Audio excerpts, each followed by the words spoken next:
Damon here from joecools.com.au, and today I'm going to show you how to repair the filter for your ducted air conditioning system.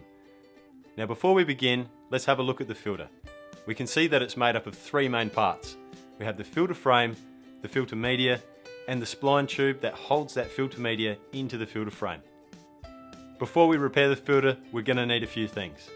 New filter media, of course, and you can pick this up from one of the suppliers listed on our website, or just Google air conditioning filter media to find some locally. We'll also need a pair of scissors, a small screwdriver, and a spline roller. Now spline rollers are funny little tools, but you can pick them up pretty readily at any decent hardware store. To start, let's lay the filter face down on a clean surface. Have a look at the filter. Around the perimeter you should see the black spline tube. To remove it, let's find the end and pry it up gently with our screwdriver.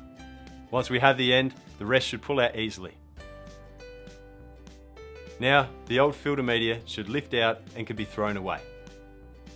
To install the new filter media, just place it over the filter frame, ensuring some overhang. Then, place the spline over the filter media and start rolling it in with our spline roller.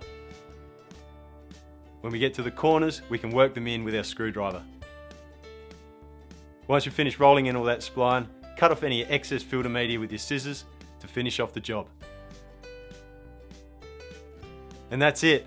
And for more information about air conditioning, please see our website at joecools.com.au.